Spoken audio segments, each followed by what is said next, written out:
You are listening to the Ivy Podcast. Learn from the thought leaders in areas of strategy, innovation, negotiation, and all things leadership. We interview the Ivy League, Fortune 100, and top startups. Now, here's your host, John Karsi-Bayev. Episode of the Ivy Podcast, we welcome the chair of the Harvard Business Executive Education General Management Program and William Barclay Harding Professor of Business Administration, Stefan Thomke.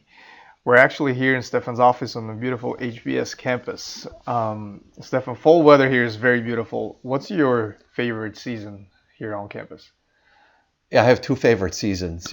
Obviously the fall, when you kind of see the leaf changing, when they change to red, and then fall. But what I really, really like is end of April, when winter is over and everything is coming back. It's basically about rebirth. Right. It's, and we're outside and we're just blown away by, things changing. Leaves are sort of growing back, things becoming green, the sun is shining.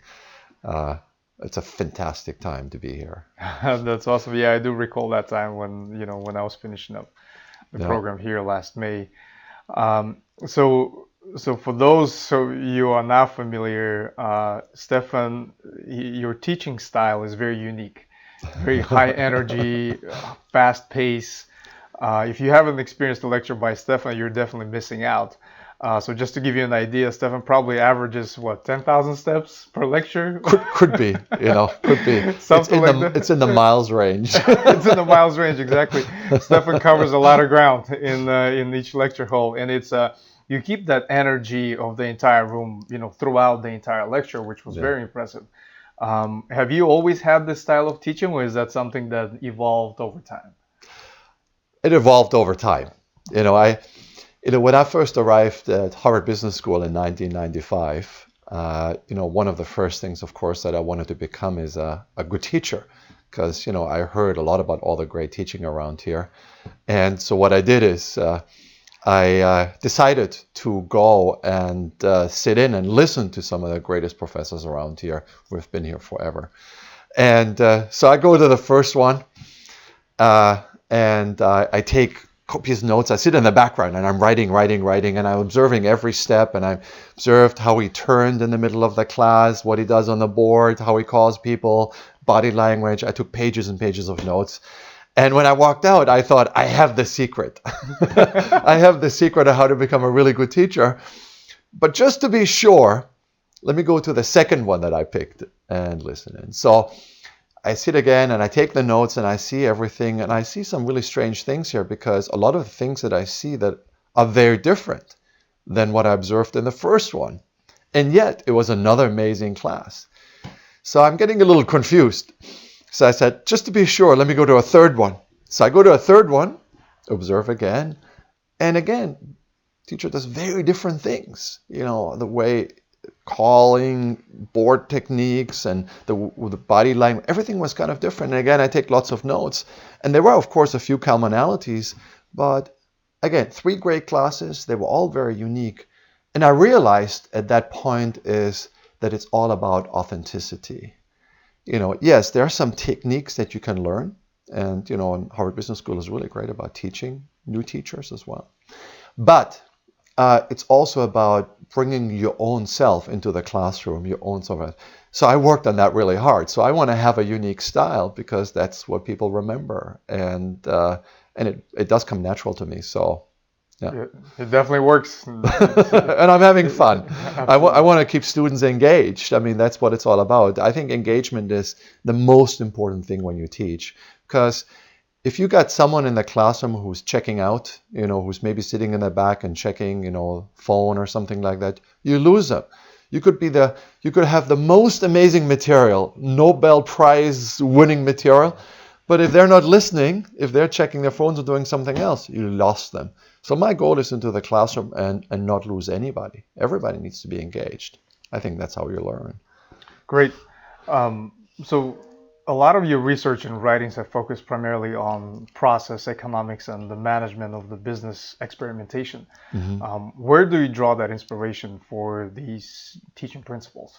Is that from your professional background, or has that been an interest of yours? I started to get interested in experimentation when I was a graduate student at MIT. where I studied electrical engineering. And I started to work on, experimental methods and experimental design sort of methods on all sorts of things. And then, of course, later when I joined Harvard Business School, I noticed that people kind of talked in general about the importance of experimenting, but there was really no rigorous work sort of done, especially in the field of innovation, which is what I study. And so I ended up, studying that and writing many articles on that and like how to do it, how it changes the economics of innovating, how it changes the way you have to organize a company and so forth. And I just looked at everything. But I did focus primarily on R&D and product development sort of at the beginning, sort of taking more of an operations point of view. And that kind of broadened sort of over the years. And so that 25 years or so that I've been here now. And so that's how it all got started. I was always fascinated by this stuff, and I was actually doing it myself. So it's not just me studying it. I was running experiments in engineering labs, in semiconductor labs. I was designing process control algorithms and sorts of things. And so I was a practitioner of these kinds of things, but in a sort of fairly narrow context. Mm-hmm. So you touched upon briefly about your past experience, your prior life to teaching. Yeah. Is it mechanical engineer or what kind of engineer were you? Electrical engineer. Yeah. By McKinsey. Conviction. So you were with McKinsey for some time, and Yeah. then you transitioned into teaching here at Harvard. Can you talk a little bit more as far as how did that transition happen, and what was really the drive behind going from that practitioner side to now the teacher of those principles? Yeah, I'm a bit kind of a strange faculty member here because so I came out of electrical engineering, and how does an electrical engineer end up at a business school? And how can you actually apply the kinds of things that you do there in a business school setting? And I must give Harvard Business School a lot of credit for that, because at the time, I think they were looking for people who were coming from different fields. And I think they understood at the time that if you really want to understand product development, which is sort of what I was focusing on, product development, I think it really helps to understand sort of how engineers think, how engineers work, and so forth. And so my research and my experience in that field helped a lot. Now, you mentioned I was also at McKinsey, which also was a great learning experience. And in fact, how I ended up here is a long, long story. It goes way beyond your podcast, maybe another book. But it's usually a combination of many things. It's a combination of luck, for sure. Mm-hmm. It's a combination of having great mentors. I had an amazing mentor, my PhD advisor at MIT, who kind of put me in the right direction. I was a young person back then. I was in my late 20s when I decided to make that move. And then also a process of discovery. I think we have to kind of acknowledge that, quite honestly, sometimes we don't know how things kind of work out. And the way kind of to find yourself, to find the things that really drive you, to find your passions, is you have to be willing to discover things. Things have to reveal themselves to you. And so that was what about. So I absolutely didn't want to become an academic at the time. And I had these vigorous debates with my advisor, who told me I should at least try it. But I was willing kind of to go on this journey of discovery. And when I got a job offer here, I joined here and just wanted to see what it's like. And I quickly realized that I love it. I mean, it was just an amazing time. Again, it's my 25th year here now. Wow! And I love every day of the job I have. It's just a phenomenal job. I get to work on my problems. I get to study what I want to study. I meet amazing people like you. I get to teach them. I get to interact with them. I get to influence them. I can change the way they think, the feel, the way they act. Have impact, and I have no boss, which is also great. You can beat that. Yeah, I know. Maybe for many of the listeners, that would be the main motivation, to become a professor. Your application is going to increase for professors. Exactly. It's just been a remarkable time, and again, I haven't had a boring day here, so. Yeah, I can relate, and I can definitely tell by at least your teaching style that definitely resonates. With how much you enjoy that. So just going back a little bit in terms of as you focus on customer experience design, innovation strategy, and organizational change in your teaching, are these principles serve as the underlying elements of your new book, The Experimentation Works? Can Yes. you maybe tell us a little bit more about that and maybe an example or two from the actual cases that are covered? So we live in an exciting time right now. I mean, really an amazing time, because when I studied, when I started out in experimentation, we didn't really know much about companies like Amazon, Google, and all these companies that now, are the biggest companies in the world, by market cap. And I was really more interested in sort of the R&D side of it and how sort of new technologies such as modeling and simulation are changing the way R&D is being done back then, and which was, phenomenal impact, the way we design cars, airplanes, and so forth. But then the digital revolution came along, these digital platforms, and what they understood very early on is that experimentation or digital experimentation can be a competitive advantage. So they invested heavily on this. I invite anybody to go back and actually sort of read Jeff Bezos' annual letters to the shareholders, and he writes it himself every year. And he's been talking about experimentation almost from day one. He recognized this early on, that this is really important. And so what's been happening now is that these companies, and there's about a dozen or so of them, that these companies are running tens of thousands of live experiments on us. If you're using Google, Amazon, Netflix, Microsoft, I could go on, Pinterest, go on and on and on, you are part of their experimentation ecosystem. If you have 20 people in the room and they want to book accommodations on either Booking or Expedia, and they open up the landing pages, they will end up on different landing pages. There is, in fact, no one landing page because they're running all these experiments. Booking alone, which is, the leading accommodations platform in the world, they've got about 1.5 million room nights are booked on their platform every single day. There are quadrillions of variations, of permutations around because of all the experiments they run. Just to remind yourself, a quadrillion is a million billion. So what's been happening is we're basically in the middle of an experimentation revolution here, and which is really nice, really a really great time. And if I may kind of diverge a little bit, we're also getting into a very auspicious year, 2020, because in 1620, a guy named Francis Bacon, a very famous philosopher, wrote a book on a new method for science, today known as the scientific method.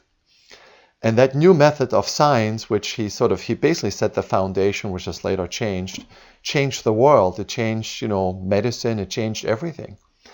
So finally, it took about 400 years for this new method, the scientific method, actually finally gets sort of to the way, managers are making decisions and so forth.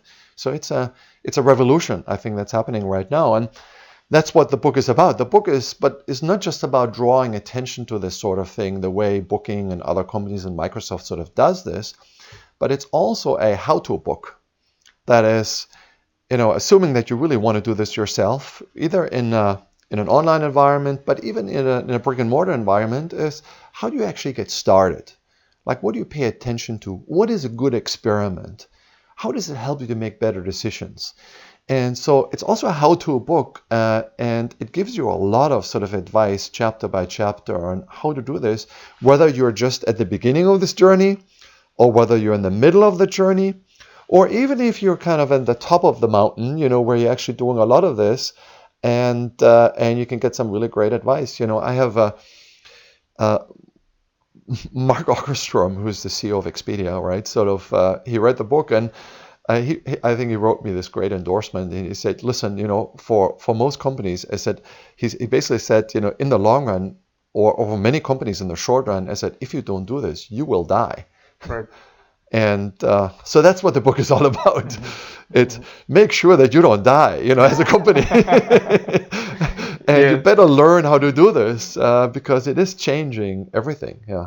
Yeah, absolutely. And I, remember some of the lessons that you covered in your previous book, Experimentation Matters. Yes. A lot of good examples on some of the companies that you mentioned in terms of that continuous and never-ending experimentation. Absolutely. The iterative model, I mean, I was one of the first people who wrote about iterative models. That's before all the agile stuff began. Right.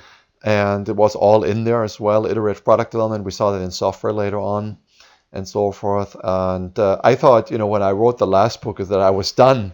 I kind of nailed it. And of course, the play with words was intentional. Experimentation matters, right? It's the matters of experimentation. And I thought I'll move on to something else.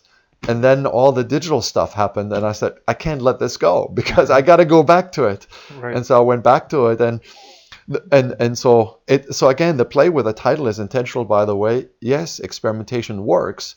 But to make it work, you also need a works, a factory, an operational setup that allows you to do that. And so I think about the two books a little bit, and I don't know, maybe you're too young for that, for the Beatles, but Beatles had these two famous albums. I don't remember the Red Album and the Blue Album.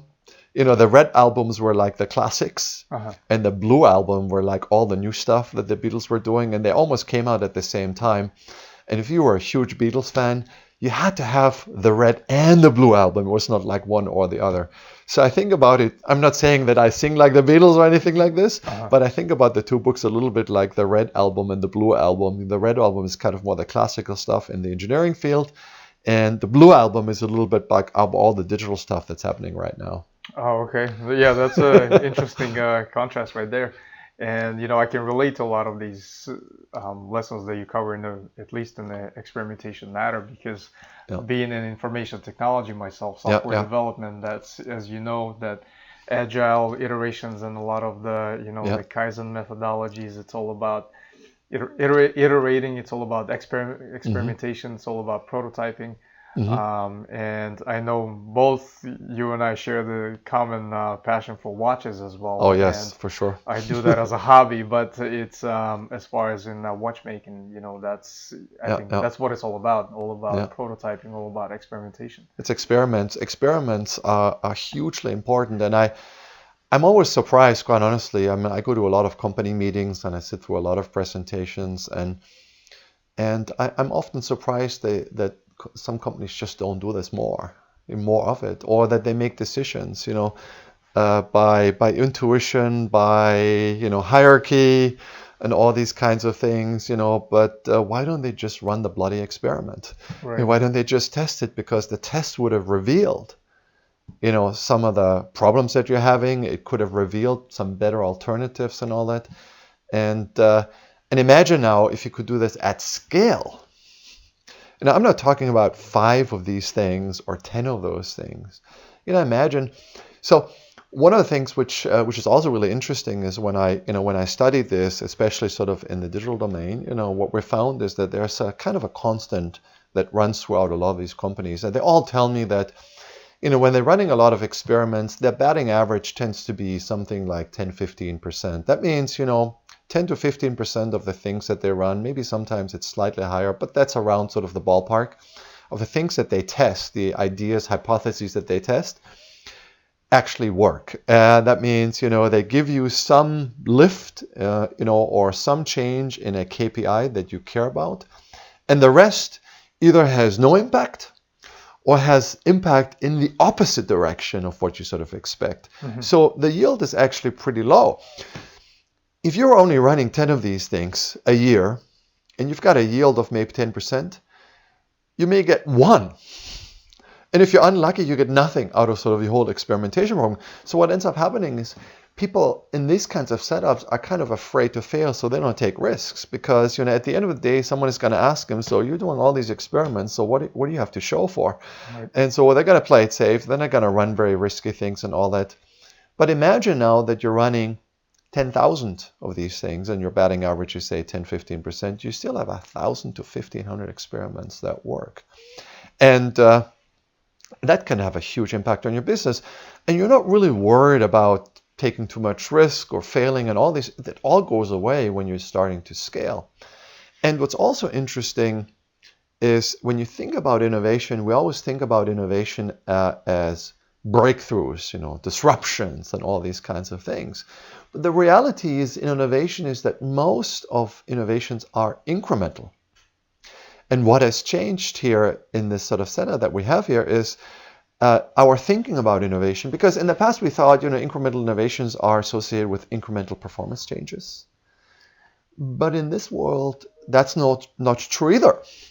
It turns out that some tiny changes, even a 1% or 2% improvement can have a massive impact on revenue, because if you take that 1 or 2% and let's say you multiply it, Booking gets close to 500 million people, visitors per month traffic. So if you multiply that by a few hundred million, scale it instantly, you got a massive impact on revenue. Mm-hmm. And so this is the way to go. Go ahead. Absolutely. No, I was just going to add something to that, a lot of that has to do with the company culture itself. Oh, yes. You promote that. There's some companies that, the local to my market in South Florida, like Ultimate Software, ChenMed, Broward Health, Assurance, they actually promote that type of innovation within, where they even they go as far as allowing their employees to work a certain amount of hours or percentage of their time on the projects that they are very passionate about. And I think that's really cool to allow not only work on your core product that your main responsibility, mm-hmm. but also make that investment to allow your people to work on something that they're really passionate about. I think that can translate to a lot of. Absolutely. So I'm going to let you in on a little secret here. If you look at a company like we talked about Booking, for example, and I'm sure many of the listeners have used Booking. What is amazing at Booking is that anybody at Booking can launch a life experiment on millions of visitors without management permission. They can just launch it. And that's pretty radical. Because if you think about it, Booking makes on average, their gross profit per transaction is 15%. So out of every booking that you make, they get to keep 15%. So you can imagine that if someone launches something pretty crazy, or that kind of results in traffic to go down, or in customers being discouraged and all this, you could have a massive impact on profits very quickly. But for them, it's the only way to get to the scale. Because if you think about it, think about the numbers. If you want to run that many if you want to launch 100 new experiments per day, you can't have someone sitting there and says this goes, this doesn't go, this goes. You can't have a committee sitting there and trying to figure out sort of what goes and what doesn't go, because if you do that, things will the scale will quickly go down. So you have to.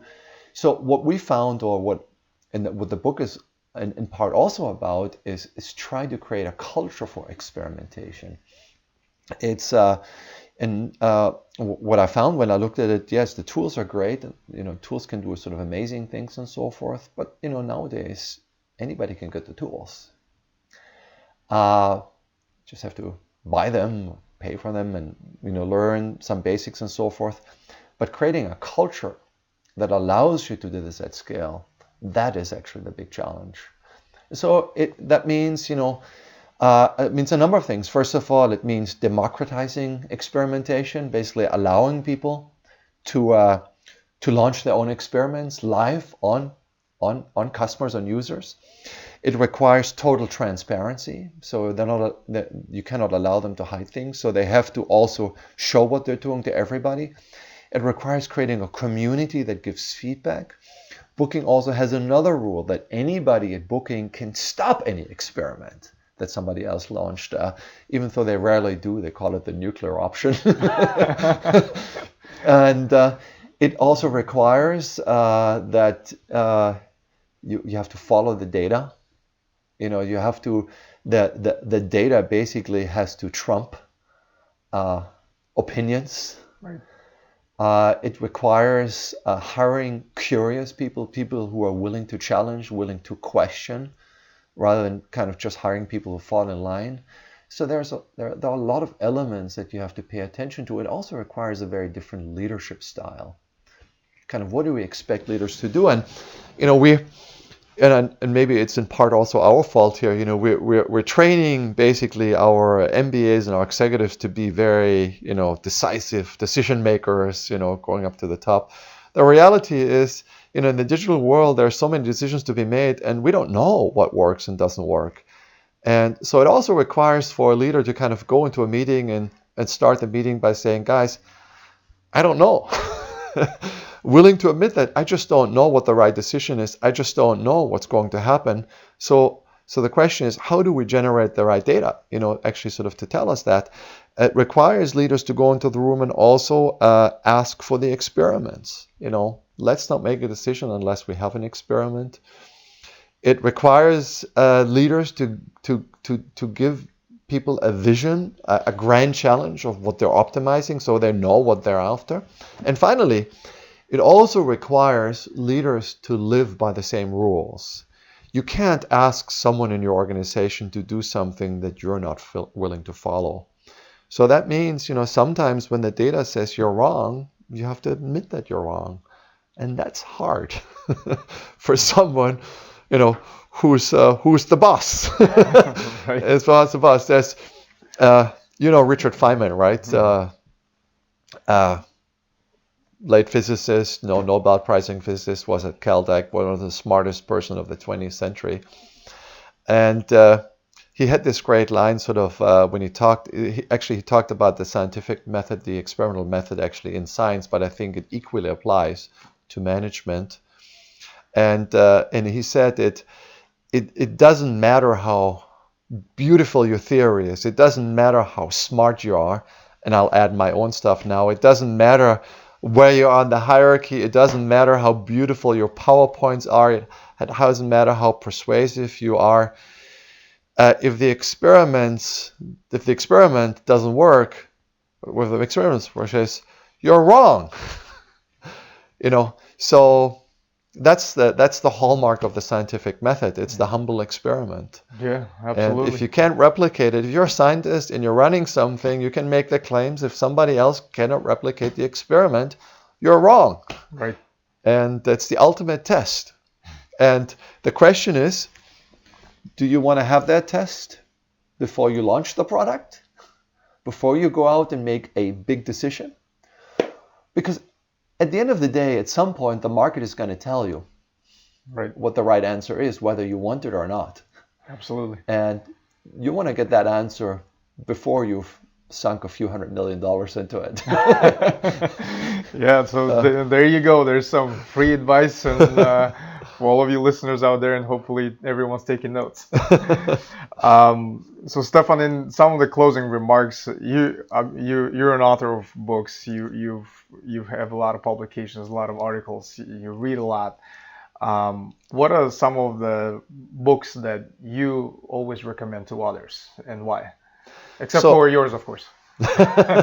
Yes, get my book. But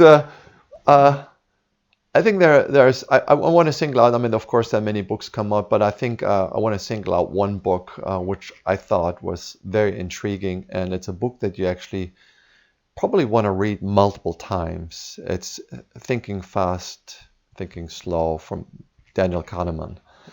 It's an amazing book because he talks about sort of how people think, how people make decisions. It's a lot of psychology. There's a field called behavioral economics and so forth, and it's an amazing book. I mean, Daniel Kahneman got a Nobel Prize for his work, of course, but what he did is so he's got a lot of evidence too. So this is not someone. There's a lot of books nowadays where people kind of just write about their opinions, what they think seems to be true. No, it's like what he writes about is all evidence based. And he spent his whole life basically sort of studying sort of the way people make decisions and the psychology that's kind of behind it. And it is a profound book. And it's written for not just an academic reader. It's written for someone who's actually trying to do this. I had an experience. I was working with a semiconductor company.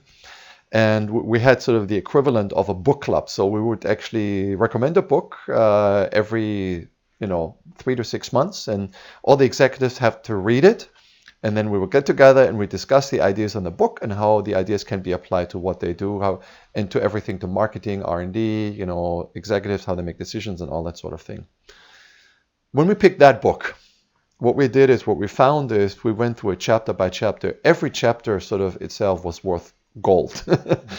And it had profound sort of insights that affected, I think, everything that the company did. So this was actually the only book I think that we took and ran through like the whole year. And people kind of read it and went back to it over and over again. And so it's not a book that you're going to read on a flight from Boston to New York City.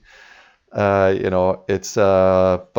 you can do it just chapter by chapter and lay it down and think about it. And then you probably want to reread it at some point as well. But that's a book that I have on both bookshelves here in my office, in my home office. And I go back to it frequently. Yeah. That's definitely a really good recommendation. I read it. I read it once, and I thought I'm gonna finish that relatively quick, skipping some stuff. But then you're absolutely right as far as having to go back and revisit a lot of the readings. Because when I went through it, I'm like, wow, there's a lot of thinking fast and slow. And sort of thinking about. So you also learn a lot about yourself. Right. And how your own mind works, and maybe it helps you actually to understand why you're making some of the decisions yourself as well. Yeah, absolutely. And we'll make the link to the book available on the episode notes. Stefan, thank you so much. I know you're very busy, man. No, it's been a pleasure. You're now running the whole program here at Harvard, and you're busy with your new book and all of that. So thank you so much for making time. Well, thank you for sort of the conversation. Again, tell everybody, get the book. Yes, it's an amazing. If you haven't thought about what to put under the Christmas tree, birthdays. I'm sure the family, the kids, everybody would appreciate it. Absolutely, and I can relate. Especially having read your first book is definitely very engaging. So I definitely look forward to that, and we'll make it the link to that book it's on Amazon right now. Yeah, it's already on Amazon. I'll put it out there with the episode already. Yeah. Awesome, great, Stefan. Thank you so much. Really appreciate it. Thank you. Thank you for listening to the Ivy Podcast. Be sure to subscribe to our RSS feed on ivypodcast.com and all major podcasting platforms like Spotify and iTunes. As always, if you enjoyed this podcast, please give us a rating on iTunes.